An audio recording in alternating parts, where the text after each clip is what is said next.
인생에 우리가 잘 안 풀릴 때 이런 생각을 할 때가 있습니다. 나는 A를 심었는데 왜 B가 나오지? 나는 분명 이걸 의도하고 열심히 수고하고 노력했는데 왜 전혀 엉뚱한 결과가 나올까? 우리 이런 생각 할 수 있습니다. 자녀 교육을 예로 들 수 있을 것 같아요. 우리 집에서 어떻게 저런 애가 나오지? 난 저런 애가 나올 만한 삶을 산 것 같지 않은데 어떻게 저런 애가 나올까? 이런 생각 한 번쯤은 해보셨을 것 같아요. 제가 20대 중반에 사춘기가 왔습니다. 저는 10대를 정말 착하게 지냈어요. 20대 중반에 사춘기가 와서 제가 눈을 부릅뜨고 어머니께 대들면서 싸웠는데 그때 어머니께서 저를 보면서 그렇게 생각하셨을 것 같아요. 어떻게 우리 집에서 저런 애가 나왔을까? 그때 저희 어머니께서 처음으로 욕을 하셨어요. 저희 어머니 너무 착하셔서 그렇게 심한 욕도 할 줄도 몰라요. 저놈 새끼가 이런 말 정도밖에 하지 못하셨습니다. 나는 적어도 저런 애가 나올 만한 삶을 산 것 같진 않아. 나는 내가 그동안 심어왔고 쌓아 올린 모든 것들, 그 모든 것들은 내 자녀가 저렇게 살아가도록 뭔가 영향을 주지 않았고 내가 살아온 것과는 전혀 무관하다고 생각하면서 책임에서 피하고 싶습니다. 그래서 그 자녀를 보면서 어떻게 하죠? 내 배우자한테 어떻게 얘기하죠? 당신 닮아서 그래. 당신 닮아서 저 모양이야. 나는 아무 문제가 없어. 이렇게 생각을 합니다. 근데 그 결과가 지금의 우리의 가정들 그리고 지금의 한국 교회예요. 성도님들을 비롯하여서 우리 믿음의 선배님들이 얼마나 교회를 위해서 충성 봉사하셨어요? 좀 밤새도록 기도하셨어요. 밤새도록 교회를 위해서, 나라를 위해서, 이웃을 위해서 뜨겁게 기도하셨습니다. 모였다 하면 기도했어요. 모였다 하면 찬양하고 예배드렸어요. 영혼을 갈아서라도 정말 몸이 부서져라 교회를 위해서 일하셨습니다. 그런데 지금은 다음 세대를 잃어가고 있어요. 다음 세대가 교회를 다니지 않고 있습니다. 교회가 분열되고 있어요.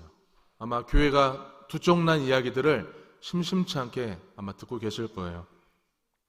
그리고 목사 한 명이 범죄를 저질러서 교회가 흔들거리고 있어요. 목사가 성도를 망치고 있고 성도도 목사를 망가뜨리고 있습니다.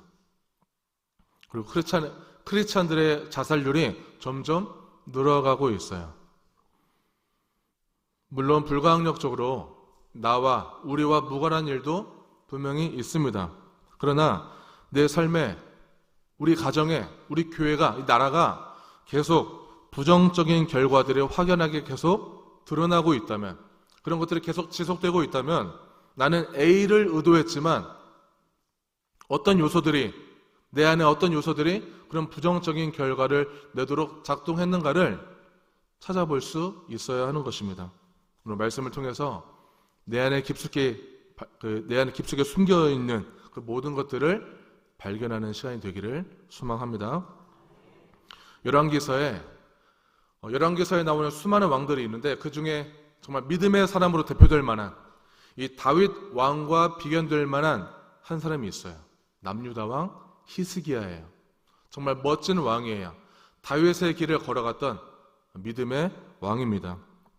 그 히스기야의 아버지 아하스 왕이 있는데 그 아하스 왕은 하나님을 섬기지 않고 그 당시 최강국 아수르 나라를 섬겼어요. 의지했어요. 아주 적극적으로 우상을 숭배했고 또 자기 아들을 인신제사, 산채로 제물을 드리는 일까지 범행했습니다. 그 결과 하나님의 심판으로 주변 나라들의 침공을 받게 됩니다. 그때 너무 힘들어서 아수르에다가 도움을 요청해 모든 왕신의 여러 가지 보물들을 다 갖다 바치면서 도움을 청해요. 그런데 아수르 왕은 그 보물도 꿀꺽 해버리고 전혀 도와주지 않아요. 나라가 망가졌습니다. 아하스 왕은 이 나라를 망가뜨린 장본인이 되었어요. 히스기야는 왕이 되자마자 이 아버지가 걸어갔던 길을 포기합니다. 아버지가 그동안 지었던 모든 죄의 영향력들을 다 끊어내기 시작합니다. 그동안 잃어버렸던 여호와 신앙, 여호와 중심 신앙을 다시 그 신앙을 중심으로 종교 개혁을 일으켜서 다시 신앙으로 나라를 회복해 나아갑니다. 아버지와는 반대로 아수르를 의지하지 않고 아수르를 대적해요. 아수르 왕 입장에서는 괘씸하죠.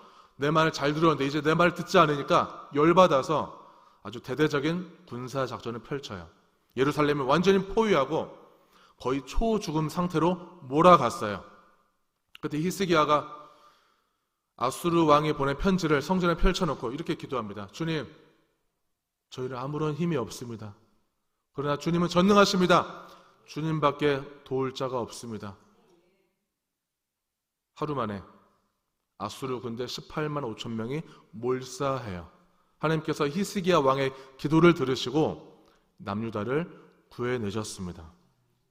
이처럼 훌륭한 히스기야가 아들 므낫세를 낳아요. 여러분, 므낫세는 성경에 나오는 모든 왕들을 통틀어서 가장 사악한 왕으로 평가되고 있어요. 할아버지 아하스 왕보다 훨씬 더 자기중심적이고 포악했습니다. 남유다 전체를 우상숭배 국가로 만들어버렸어요.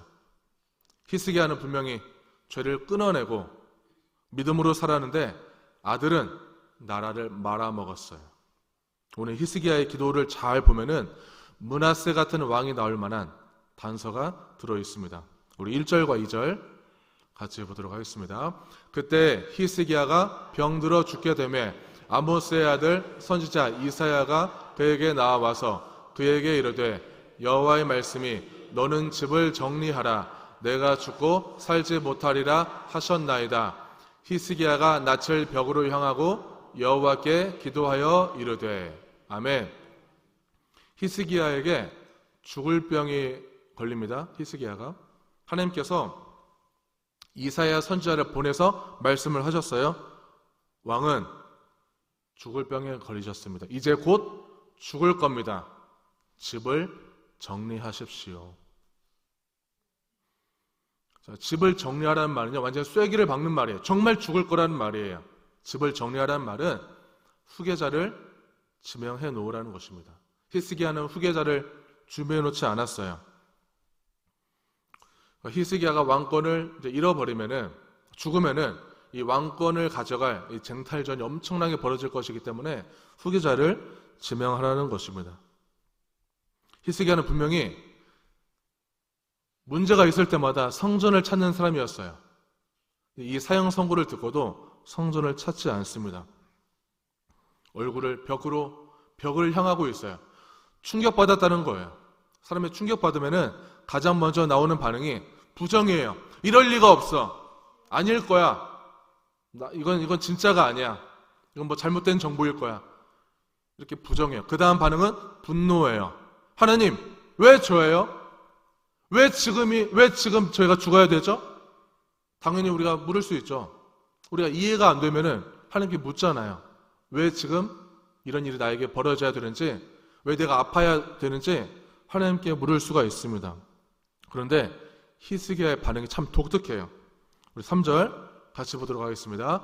여호와여 구하오니 내가 진실과 전심으로 주 앞에 행하며 주께서 보시기에 선하게 행한 것을 기억하옵소서 하고 히스기야가 심히 통곡하더라. 아멘.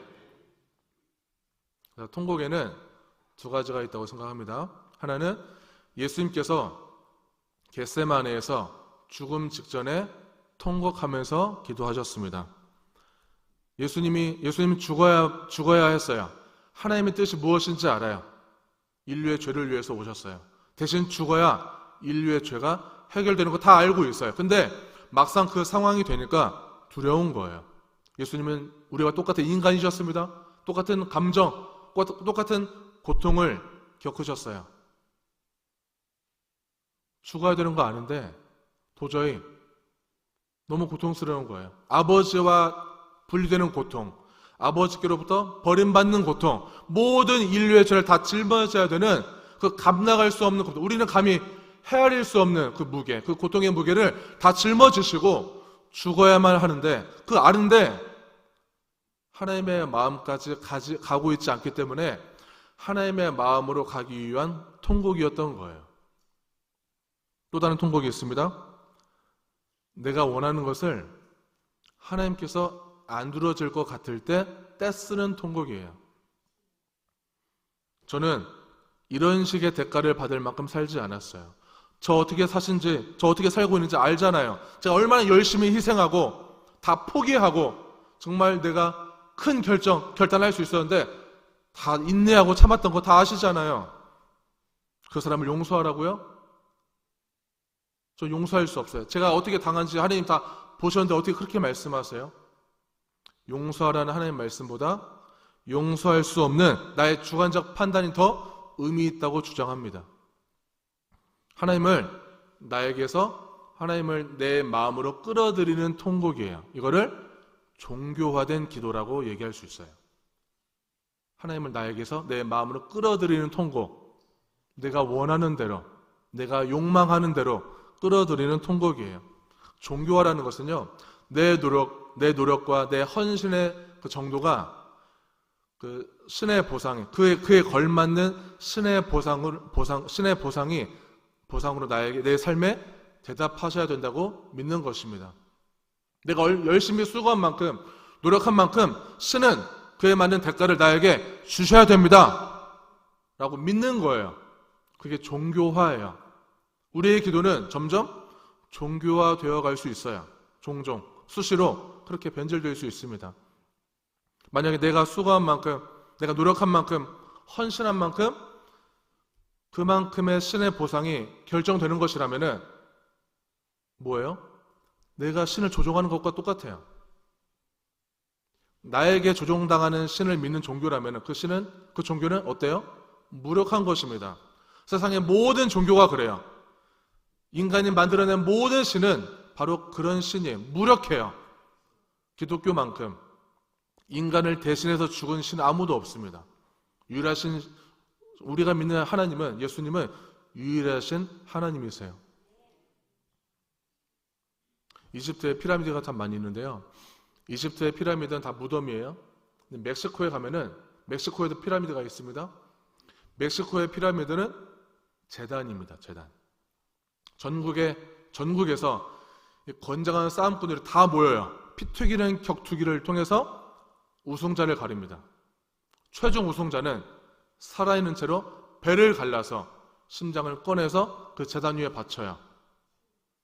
그거 하려고 모여들어요. 많은 싸움꾼들이. 왜 그럴까요?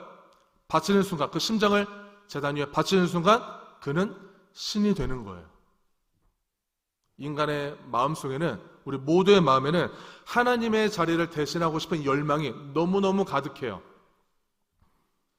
우리가 어떤 나라를 가든, 어떤 해외를 가고 나라를 가든 제사로 꽉 차 있습니다. 모든 나라가. 이 세상의 만연한 제사들은 전부 다 종교화되어 있어요. 내가 수고한 만큼, 내가 열심히 비나이다 한 만큼, 절을 수백 번, 수만 번 한 만큼 그만큼의 대가를 받아내야 되는 제사인 거예요. 받아내기 위한 제사예요. 성경이 말하는 제사는, 레위기가 말하는 제사는요, 우리가 받았기 때문에 드리는 제사입니다. 우리가 뭘 받았죠? 하나님의 아들을 받았어요. 그게 복음이에요. 신의 아들을 받았어요. 우리가 더 바랄 게 없죠. 하나님의 아들을 받았으면 다 받은 거예요. 우리는 그런 복음 안에서, 그 복음의 은혜 안에서 살아가는 것입니다. 하나님께서 우리 아버지가 되어주시기를 약속하셨어요. 영원히. 하나님이 우리가 뭐 잘한 것도 없는데 우리를 자녀 삼기로 약속하셨어요.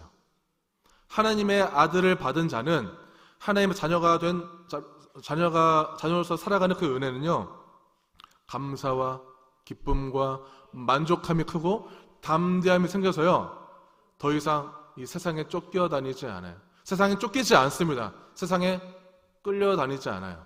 오히려 세상이 나를 따라오게끔 살아가는 거예요. 이게 영적 원리예요. 돈에게 내가 집착할 필요 없이 돈이 나를 따라오게끔 사는 영적 원리. 사람들이 나를 따라오게끔, 이 세상에 나를 따라오게끔 살아갈 수가 있는 것입니다.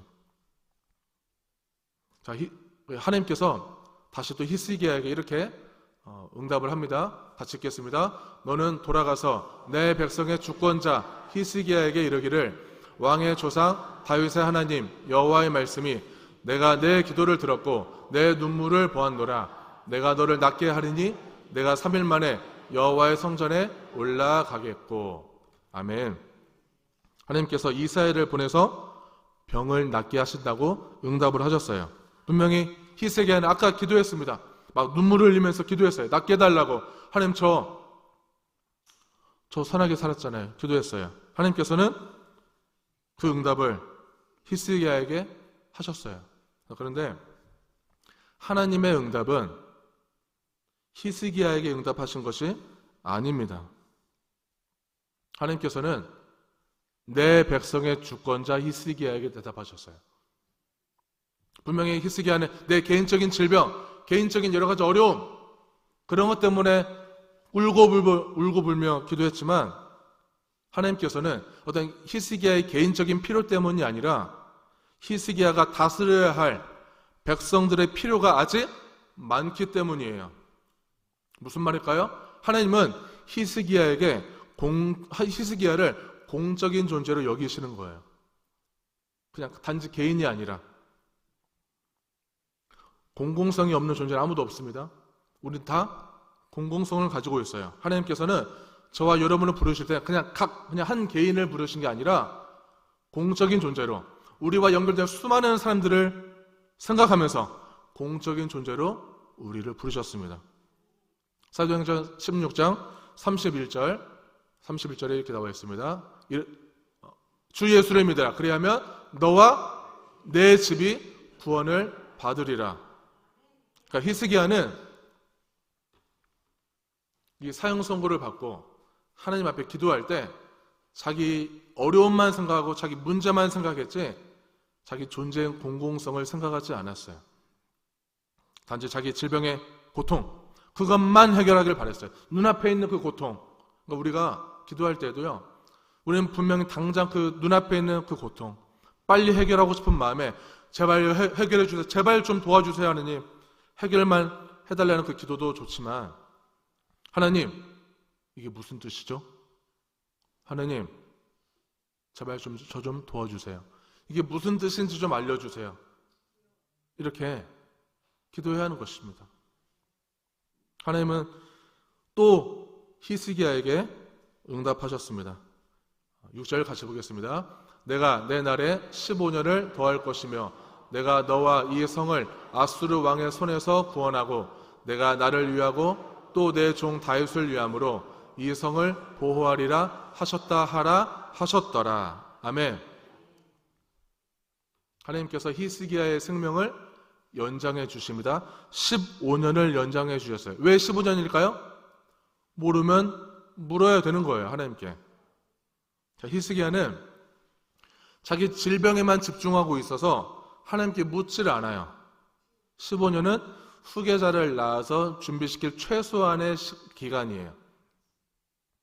그리고 하나님께서는 분명히 히스기야는 개인적인 걸 가지고만 기도했지만 하나님은 자기 자신을 위해서, 다윗과의 약속을 위해서, 그리고 예루살렘을 보호하기 위해서 히스기야의 생명을 연장해 준 거예요. 히스기야가 너무 예뻐서 사랑스러워서 연장해 주는 그런 의미가 아니라는 것입니다. 우리도 히스기야처럼 그 개인의 문제에 쉽게 빠질 수밖에 없습니다. 연약해요. 우리는 부족해요. 눈앞에 있는 것만 중요하고요. 당장 내 아픈 것 빨리 해결되길 바라요. 그러나 왕은 그렇게 하면 안 됩니다. 왕은 책임져야 할 백성들이 많기 때문에 공공성을 생각하지 않을 수가 없어요.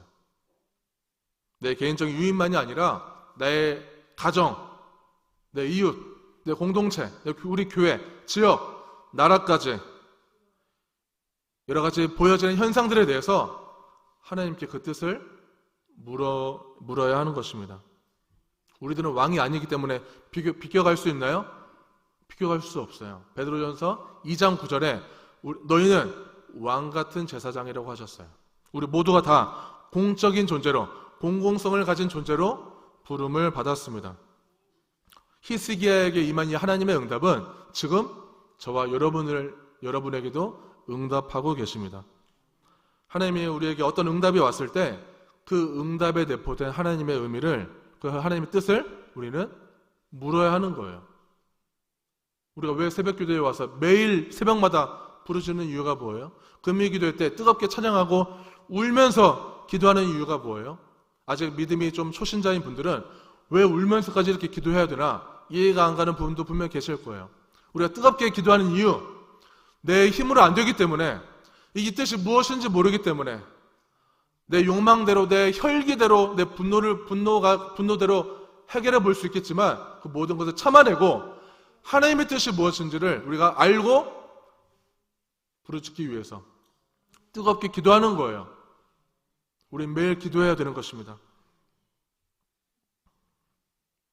히스기야는 끝내 하나님께 묻지 않아요. 묻지 않은 결과 비참한 상황이 벌어지게 됩니다.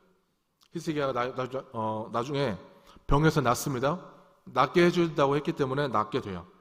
근데 히스기야가 병에서 나을 때 이 국제 구도가 그때 이제 아수르가 최강국이고 이 바벨론이 신흥 강대국으로 이제 점점 올라오고 있는 상황이었어요. 바벨론은 아수르를 압박하기 위해서 자기 편을 서서히 만들고 있는 중이었습니다. 그때 남유다 왕 히스기야가 병에서 나았다는 소식을 들어요. 당장 사신을 준비해서 축하 사절단을 보냅니다. 왜 보낼까요? 남유다와 결탁해서 바벨론의 세력을 넓히기 위해서 보냈습니다. 근데 여기에 히스기야 뿅 가버려요. 당신들이 절 선택한 것은 결코 손해보는 것이 아닙니다. 잘 선택하신 것입니다. 뿅 가버렸어요. 자기를 또 과시하기 위해서 모든 이 왕실의 보물들 전부 다 이 바벨론 왕에게 보여줘요. 저 이런 사람입니다. 저 이만큼 힘 있는 사람이에요. 무슨 말일까요? 그렇게 바벨론과 결탁하는 그 히스기야의 마음은 더 이상 하나님을 신뢰하지 않겠습니다. 하나님을 신뢰하긴 하되 눈에 보이는 이 객관적 현실, 객관적인 이 파워, 권력 이런 것들이 상당히 비중 있고 상당히 여기에 의지하겠다는 히스기야의 태도를 보여주고 있어요. 이사야를 보내서 야단치시죠. 네가 보여준 모든 보물들 훗날에 다 바벨론에게 빼앗길 것이다. 너의 아들들 중에서 내시로 잡혀갈 것이다. 자, 이 말을 들으면 히스기야가 어떻게 해야 될까요? 당연히 놀라고 해야 돼요. 그런데 히스기야의 대답이 정말 기가 막힌 대답을 하고 있습니다. 19절 말씀을 세 번역으로 제가 읽겠습니다. 히스기야가 이사야에게 말하였다. 그대가 전하여준 주의 말씀은 지당한 말씀이요. 히스기야는 자기가 살아있는 동안만이라도 평화와 안정이 계속된다면 그것만으로도 다행이라고 생각하였다. 아까 히스기야가 죽을 병 걸렸을 때 어떻게 했다고요? 삐졌어요. 얼굴을 낯을 벽을 향하고 충격받고 아무것도 하지 않았어요. 기도만 했어요. 하나님, 제가 어떻게 살아야 한대요? 저 선하게 산 거 아시잖아요. 저 선하게 산 거 알아주세요. 저 그런 대가를 받을 만한 삶을 살지 않았거든요. 믿음의 왕으로 살았어요. 헌신했다고요. 근데 지금의 대답은요, 이렇습니다. 하나님의 말씀은 다 옳습니다. 선하고 옳습니다. 제가 지금 살아있는 동안 별 문제만 없다면 저는 괜찮습니다. 내 백성이 어떻게 될지, 내 나라가 앞으로 어떻게 될지, 역사에 내 이름이 어떻게 기록될지 아무 관심이 없어요. 내가 왕을 해먹을 때까지만 별 문제만 없다면 오케이인 거예요. 자기만 생각하는 거예요. 내 유익만. 내가 이 모든 나에게 주어진 모든 권력들과 모든 호화로운 것들을, 부귀의 영화를 누릴 수만 있다면 내 대에 그것만 생각하는 거예요. 히스기야가 A라는 믿음을 심었는데 불강력적으로 B라는 포악한 므낫세가 나온 것이 아니라 히스기야가 B를 심은 겁니다. 이런 영적 상태에서 므낫세를 낳아요. 므낫세가 12살 때 히스기야가 이제 죽게 되는데 15년 생명 연장을 받고 3년째 아들을 낳았습니다. 그러면 12년 동안 히스기야는 므낫세를 제대로 양육하지 못했어요. 15년에 대한 질문도 없었고요. 공공성에 대한 질문도 역시 없었습니다. 마음의 중심축이 완전히 하나님에게서 떠나버렸어요. 15년 생명 연장은 하나님이 날 사랑하셔서 연장해 주셨어가 아니에요. 축복이 아니었어요. 하나님께서 히스기야에게 허락하신 생명 연장은 마지막 기회였던 거예요. 15년 동안 한 번도 기도하지 않았어요. 15년 동안 해이해지면서 살았습니다. 제가 그 성인이 되기 전까지는요, 아까 어떻게 살았다고 했죠? 정말 착하게 살았어요. 제 얼굴을 보세요. 정말 착하게 생겼잖아요. 네. 아멘 해주셔서 감사합니다. 일부 예배는 정말 분위기가 좋네요. 감사합니다, 목사님. 정말 착하게 살았어요. 말 잘 듣는 아들, 착한 아들 컴플렉스로 살았습니다. 제가 누님 두 분의 막내로 자라는데요. 막내면은 막내들은 어떤 말 많이 듣죠? 막내라서 참 사랑 많이 받았겠다. 이런 말 정말 많이 들어요. 저 그 말 제일 싫었어요. 저는 사랑을 못 받고 자랐다고 아주 굳게 믿었기 때문이죠. 20대 후반에 어머니에 대한 분노가 최고조일 때, 그때 정말 힘들었는데 어느 날 제가 개그 콘서트를 보고 있었습니다. 우리 성도님들은 개콘을 보면서 울어본 적 있으세요? 개콘에 어떤 꽁트 하나가 나왔었는데 그 꽁트가 그 시골집 풍경, 시골집 애들과 엄마가 막 서로 막 억척스럽게 막 싸우는 그런 풍경이었어요. 요즘 드라마 폭삭 소가수다에 비슷한 풍경이에요. 그 꽁트에 나오는 엄마가 막 다그쳐요. 그 어린 딸을 막 다그쳤어요. 이 가시나야, 너 집 나가라. 막 그런 말을 막 혼내고 있는데 그 딸이 울면서 이렇게 소리쳤어요. 엄마는 내 맘 모르잖아. 주여, 엄마는 내 맘 모르잖아. 이 말에 제가 꽂혀가지고 그 자리에서 30분 동안 펑펑 울었어요.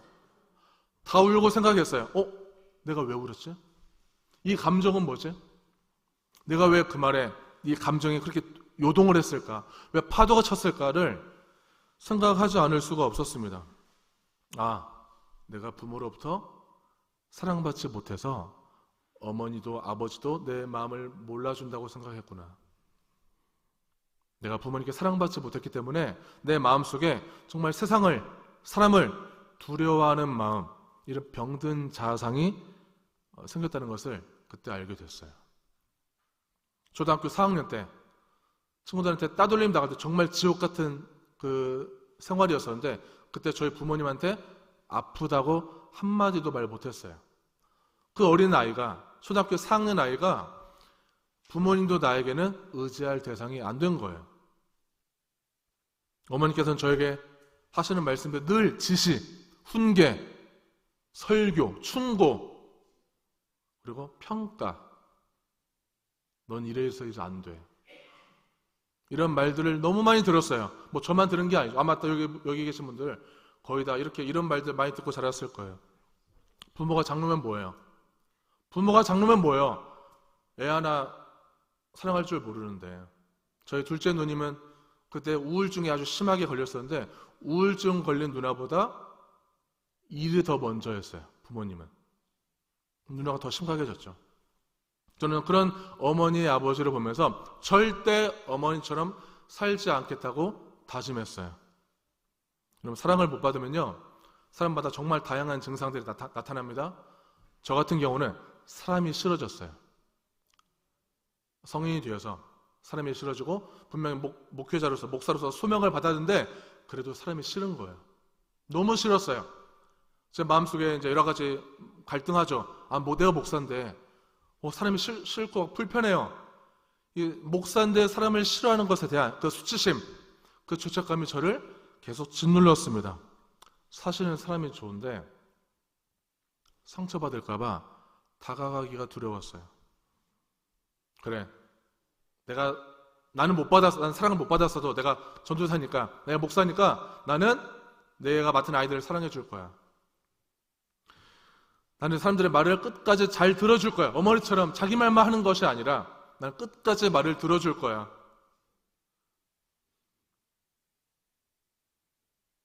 그리고 나는 사람들을 정말 친절하게 잘 대해줄 거야. 이런 마음으로 사람들을 대했어요. 나는 함부로 충고하지 말자. 다짐했어요. 그런데 제가 어느 순간 어머니랑 똑같은 말을 하고 있어요. 어머니와 똑같은 태도로 다른 사람들을 대하는 거예요. 특히 제가 맡은 부임한 교회 아이들과 성도님들을 대할 때 그렇게 똑같이 대하는 거예요. 그 사람의 마음 전혀 공감 없이 내가 하고 싶은 말만, 해결 중심의 말만 계속 던지는 것입니다. 사랑이 결핍되면은, 이 사랑을 못 받으면 결핍되잖아요. 결핍되면 줄 게 없어요. 채워도 계속 목말라요. 관계에서 행복하지 않으니까 목회가 재미가 없어요. 목회가 오히려 더 고통스러웠어요. 목회를 중단했습니다. 그래서 목회를 잘 하다가 중단해버렸어요. 왜냐하면 저는 목회에서 성공하는 것보다 제가 살아나는 게 더 중요했어요. 목회를 중단하고 제 마음을 좀 탐색하는 어떤 시간들을 많이 가졌습니다. 그 시간을 가지면서 저 같은 장로 가정, 저 같은 목사 가정이 정말 많다는 걸 알게 됐어요. 하나님, 상처가 해결이 안 되면은 저 도저히 아무것도 할 수 없을 것 같습니다. 목회뿐만이 아니라 그냥 살 희망조차 없을 것 같습니다. 저 좀 살려주세요, 하나님. 계속 기도했습니다. 하나님께서는 사람을 보내셔서 사람들을 통해서 저를 조금씩 회복시켜 주셨어요. 그제서야 어머니에 대한 그 엄청난 분노가 조금씩 빠져나갔어요. 분노가 좀 빠져나가니까 이제 이성이 좀 돌아와서 어머니를 한 인간으로 보게 됐습니다. 친정 아버지를 일찍 여의시고 다니던 학교를 중퇴하고 동생들 진학을 위해서 공장에 들어가셔야만 했어요. 한창 사랑받아야 할 나이에 어머니는 일을 하셔서요. 장녀로서. 가끔 제 친정 어머니께서, 저희 이제 외할머니시죠. 외할머니께서 저희 어머니가 계시는 그 기숙사에 가끔 방문하실 때 김이 모락모락 나는 떡을 가지고 오셨어요. 그게 저희 어머니에게는 사랑인 거예요. 지금도 떡을 그렇게 좋아하세요. 저도 어머니를 좀 닮은 것 같아요. 제가 어린 시절에 학교 갔다가 집에 오면 늘 혼자였습니다. 외로웠어요. 늘 동네를 떠돌아다니면서 그냥 막 다른 친구들과 같이 놀고 그랬습니다. 저희 가정은 되게 조용하고 되게 무미건조해요. 감사하게도 갈등은 없지만 또 이상하게도 아무것도 없어요. 뭐 어떤 교류와 교감도 없어요. 행복감도 별로 못 느꼈어요. 유일하게 제가 주도적으로 무언가 하면서 외로움을 달랜 일은 과자, 아이스크림을 사 먹는 일. 이게 제가 주도적으로 할 수 있는 유일한 외로움을 달래는 일이었습니다. 그 군것질은 저의 정서적인 허기, 어머니 아버지께 사랑받고 싶은 그 마음을, 그 허기를 채워줄 것만 같은 그런 느낌이었어요. 수단이었죠. 그러니까 배고프지 않은데도 계속 이 가짜 허기를 느끼는 거예요. 계속 군것질을 땡기죠. 수시로. 종종 제 자존감이 낮아지면은 사람을 무관심하고 방치해버려요. 제가 어머니에 대한 분노가 컸을 때 어머니께 자주 불만 얘기했던 것이, 어머니는 저를 방치했어요. 저를 정서적으로 방치하셨어요. 방임하셨어요. 이 말을 계속 내리꽂았어요. 어머니 가슴에. 너무 화가 나니까. 근데 저도 똑같이 다른 사람, 제가 마음이 힘들 때, 제 마음이 고장났을 때, 심리적으로 고장났을 때 제가 맡은 성도님들과 아이들을 그냥 방치해버리는 거예요. 저는 계속 이것들과 싸우고 있습니다. 계속 군것질과도 싸우고 있어요. 하나님께서 치료해 주셔야 됩니다. 우리가 왕의 자리에서 또는 어떤 영향력 있는 자리, 내가 뭔가 힘을 행사할 수 있는 자리에서 내 말 한마디에 사람들이 반응하기 시작하면은 우리는 헷갈려할 수 있어요. 마치 내 말이 진리 같아요. 내 말이 진리 같으면 내가 마치 진리인 것처럼 착각하게 됩니다. 히스기야가 그 모순에 빠져요. 왕이기 때문에 그 모순에 빠집니다. 아버지 아하스의 그 자기중심적인 죄를 완전히 끊어내지 못하고 자기의 그 공로와 업적에 대해서 정당성을 부여해서 하나님께 그 대가를 받아내려고 했습니다. 우리가 상처를 받으면, 어떤 충격을 받으면요, 이 판단 회로가 고장나요. 판단 회로가 고장난 상태에서 내가 느낀 것이 전부 옳다고 주장하게 됩니다. 나는 사랑받지 못했어. 난 불행하게 자랐어. 엄마 아빠는 나를 미워했어. 내 형제들은 나를 무시했어. 이 생각을 가지고 수십 년, 50년, 60년을 살아요. 판단 회로가 고장나는 거예요. 하나님이 고쳐주지 않으면 우리는 살 수가 없습니다. 표면적으로는 우리가 멀쩡하게 지금 다 신앙생활을 하지만, 저도 지금 목사 가면을 쓰고 여러분 앞에 설교자로 설교하고 있지만 자꾸만 이 마음속에 해결되지 않는 그 병든 무언가가 작동해서 우리가 가지고 있는 사명을 잃어버리게 만들고 이 사랑의 선순환들을 막아버리려고 하는 것입니다. 수시로 우리 마음속에 꿈틀대고 있는 이 상처들, 이 자기중심적인 죄들을 인정하고 내 자존심을 세우기보다는 예수님처럼 죽는 삶, 내가 죽어야 사는 그 진리가 우리 삶 가운데 더 현실이 되고 우리의 마음이 치유가 되도록 그 치유를 돕게 되기를 축원합니다. 우리 말씀을 생각하면서 찬양하길 원합니다. 우리 마음엔 선한 것이 없습니다. 우리는 죄가 많습니다. 우리는 잘 변화되지 않아요. 좀처럼 잘 고쳐지지 않아요.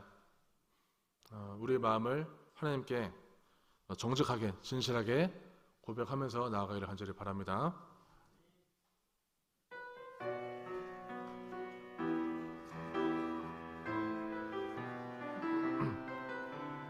자, 보소서 주님, 보소서 주님, 나의 마음을 선한 것 하나 없습니다. 그러나 내 모든 것 주께 드립니다.